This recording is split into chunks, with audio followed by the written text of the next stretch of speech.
Salve rapaziada, beleza? Segundo vídeo do Fora de Jogo IG no YouTube. Hoje é um tema que está muito em alta na mídia e na imprensa esportiva, que é a seguinte.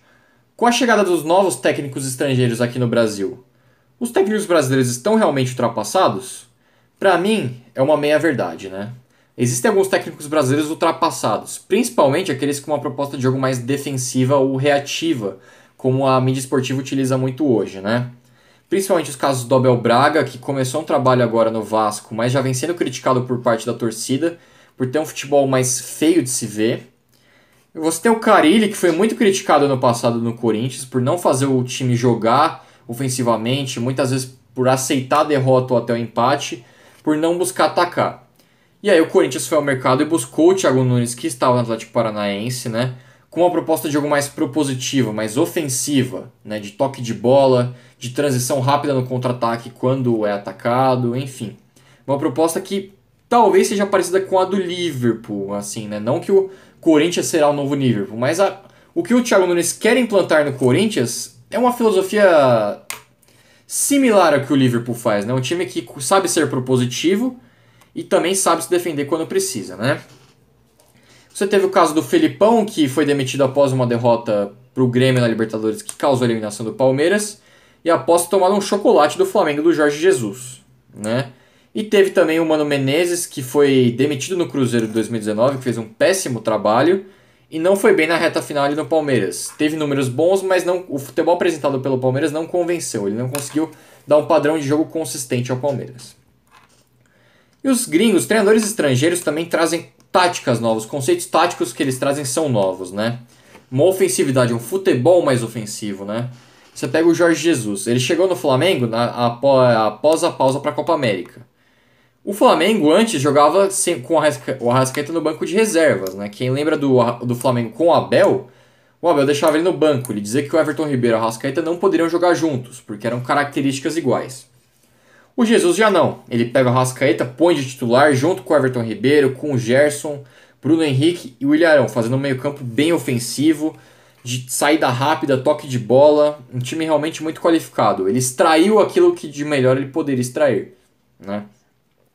E também você teve o São Paulo e no Santos, que com um elenco muito mais limitado que o do Flamengo e o do Palmeiras, conseguiu ser vice-campeão brasileiro, fez uma bela campanha o São Paulo. Justamente, com um futebol ofensivo, sem medo de atacar, sem medo de se arriscar. Como ele próprio dizia, o amor pelo balão, né? Esse sucesso do Jorge Sampaoli e do Jorge Jesus leva ou abre as portas para treinadores estrangeiros chegarem ao Brasil em 2020, né? Os três principais são o Rafael Dudamel, no Atlético Mineiro. Ele que foi técnico da seleção venezuelana e sabe muito bem trabalhar com a base, né? Ele trabalhou na seleção principal e também na Sub-20 e na Sub-23. A Venezuela, nos últimos anos, vem obtendo bons resultados nas categorias de base, né? Justamente pelo trabalho que o Rafael Dudamel fez, né? O Atlético Mineiro fez um esforço gigantesco para tirar ele da seleção venezuelana e conseguiu. Outro cara que eu também sou muito fã da proposta de jogo dele é o Eduardo Cudê, que chega ao Inter de 2020, né? O Cudê ele consegue misturar um futebol copeiro, um futebol mais raçudo, com um futebol mais ofensivo, né? Ele consegue dar aquele futebol ofensivo com uma pegada argentina, que é o que o River demonstrou no passado com o Galhardo, que é um grande técnico. Estava cotado até ir para o Barcelona, mas o Quique Setien acabou indo. Então, esse futebol mais aguerrido, mais raçudo, com uma proposta ofensiva, que o Cudê conseguiu fazer no Racing e no Rosário Central, né? Essa nova leva de técnicos argentinos também é muito qualificada. Você tem o BKSS também, que foi muito bem no Defensa e Justiça. E também o Eduardo Cudê, que é um treinador excelente. Para mim, um dos melhores do Brasil, na minha opinião. Eu confio muito nesse time do Inter para 2020. Vai dar muito trabalho, na minha opinião. Tá ali como quinta força ali do Brasil, né? Atrás do Flamengo, do Palmeiras, do Grêmio e do Atlético Paranaense. Mas para mim o Inter chega muito forte, com o elenco reformulado, com o elenco novo, mas mantendo a base de 2019, com alguns jogadores novos. E você tem o Gisolo Ferreira no Santos, né? O Santos aposta em achar esse novo Sampaoli, já que o Sampaoli exigiu muita coisa para ficar. Eu acho que ele até se cedeu em exigir tantas coisas para ficar no Santos, porque quando ele veio, ele sabia a condição financeira do clube, sabia os investimentos que o Santos poderia fazer àquela altura. E mesmo assim fez um grande trabalho, mas para mim passou muito do ponto, perdeu a noção de realidade do que poderia ser oferecido naquele momento. E o Santos foi atrás do Gesualdo, que é um treinador português, 72 anos, que estava trabalhando numa TV portuguesa e aceitou o convite de dirigir o Santos, né? O Santos também aposta na manutenção da filosofia de trabalho ofensiva, de um futebol propositivo, que busca atacar, um time rápido, de toque de bola, né, que gosta de ter a posse de bola para atacar o adversário, né? Mas em meio a esses treinadores novos estrangeiros, também temos treinadores brasileiros bons, por que não, né? Eu falei próprio do Thiago Nunes, que chega nesse Corinthians numa troca de filosofia de jogo, o Corinthians ficou 10 anos no futebol mais reativo, e agora chega o Thiago Nunes implementando uma nova proposta, com novos jogadores, com o Luan jogando pelo meio, com o Cantillo, ele trouxe o Cantillo para ser um segundo volante moderno, para fazer a saída de bola do Corinthians, já que a zaga vai ter muita dificuldade para fazer a saída de bola. Mas também a gente não pode deixar de mencionar o Rogério Ceni, que é um cara que tá fazendo um trabalho fantástico no Fortaleza, né? Foi campeão da Série B em 2018, logo após o time ter subido da C para a B em 2017, então ele foi campeão com aquele time. Mesmo com um orçamento até baixo para um time da Série A, conseguiu classificar o Fortaleza em nono. Primeira vez que o Fortaleza vai para a Copa Sul-Americana em sua história, né? Primeira vez que o Fortaleza consegue uma vaga para uma competição sul-americana. Então, o trabalho do Rogério Ceni no Fortaleza é indiscutível, é fantástico. Para mim, hoje é um dos top 5, top 6 melhores treinadores do Brasil, brasileiros do Brasil, que estão trabalhando no Brasil. E ele foi ao Cruzeiro ano passado, não teve sucesso, mas por ser boicotado pelos jogadores como o Thiago Neves, o Edilson, o Fred, o Dedé. Eu acredito que no Cruzeiro ele não conseguiu implantar a filosofia de jogo dele por ter sido boicotado. Tanto que ele sai do Cruzeiro, volta ao Fortaleza, e o Fortaleza, que estava num viés de baixa com o Zé Ricardo, que é outro cara que está ultrapassado, com o Rogério Ceni, quando volta ao Fortaleza, sobe, dá uma guinada e volta a ser o nono colocado. Volta a brigar até por uma vaga de Libertadores. Não conseguiu, mas conseguiu ficar aí numa vaga na Sul-Americana. E tem o Renato Gaúcho, que eu também considero um dos top 3 treinadores ali do Brasil. Porque ele sabe trabalhar muito bem com a base, tanto que o que o Grêmio tem lançado de garotos bons e que vingam nesses tempos foi brincadeira. Foi com o Luan, agora é com o Matheus Henrique, foi o Arthur, foi o Pedro Rocha, que retornou ao Flamengo recentemente. Então o que o Grêmio tem lançado de jogadores jovens é absurdo. Agora com o PP e com o Jean-Pierre também.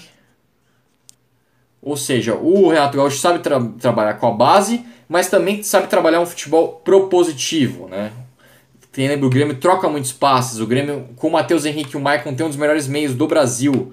Agora com o Thiago Neves, vamos ver se vai ser o Thiago Neves paneleiro ou o Thiago Neves que decidiu campeonatos, né? Então, mas o Grêmio tem um belo time e pode chegar muito longe em 2020, inclusive, juntamente com o Inter. E o Renato Gaúcho também sabe se defender quando ele precisa, né? O Grêmio sabe ser um time copeiro quando é necessário. O Grêmio sabe se defender quando for necessário, né? Em 2018, no primeiro jogo da semifinal contra o River, que o Grêmio vence por 1-0, o Grêmio foi um time muito mais reativo e conseguiu a vitória sobre o River. Tudo bem, na arena do Grêmio em casa foi eliminado por 2-1, perdeu a vaga na final, mas foi um time que conseguiu se defender muitas vezes quando precisou. E até nesses treinadores de filosofia mais ofensiva, você tem também o Fernando Diniz, que até agora não emplacou um trabalho bom, a não ser no Audax em 2016, quando é um time que tinha muito menos pressão.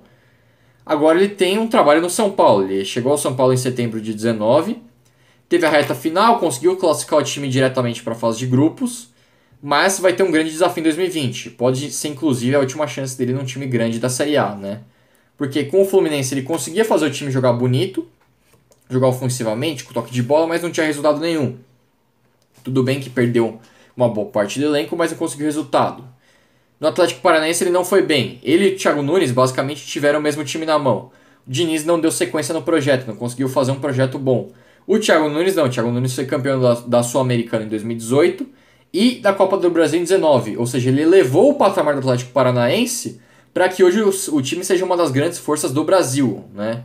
Inclusive, eu acho que no momento o Atlético Paranaense é muito maior que o Fluminense, que o Botafogo e o Vasco. Obviamente no momento atual, não na história, porque esses 3 times cariocas têm uma história linda, mas o Atlético Paranaense nos últimos anos vem ganhando cada vez mais força nacionalmente e até internacionalmente, né?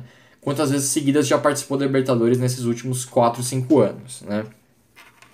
Então o que une esses treinadores novos, essa nova safra do Brasil, com os treinadores estrangeiros que se chegam é justamente a filosofia de jogo, o futebol propositivo, a mudança de um futebol mais reativo dos últimos anos para um futebol propositivo, né? Eles meio que resgatam a essência do futebol brasileiro, né? Lá dos anos 90, do começo dos anos 2000, ali até 2006. Essa proposta tinha sido substituída por um futebol mais reativo, quando caras como o Mano, o Carille e o Abel deram certo. Mas agora parece que 2020 e para o futuro, a gente tende a ver cada vez mais treinadores ofensivos, com proposta de jogo de posse de bola, de transição rápida, de ofensividade, de propor o jogo realmente, né? Não de só se defender e se conformar com o empate. Então, vamos ver como esses caras novos brasileiros saem em seus trabalhos, se os europeus vão ter sucesso aqui, se os treinadores sul-americanos como o Kudê que chegam vão conseguir emplacar trabalhos no futebol brasileiro. O Kudê vai ter menos tempo, o Inter joga pré-Libertadores na semana que vem já contra a Universidade do Chile. E principalmente o Thiago Nunes e o Kudê devem enfrentar dificuldades porque o Corinthians e o Inter disputam a pré-Libertadores e se forem eliminados nessas fases anteriores à fase de grupos, podem comprometer o orçamento do ano, né? Então é isso, esse foi o vídeo de hoje. Deem um like se vocês curtiram, inscreva-se, recomendem para os amigos e é isso. Um abraço, rapaziada, é nóis!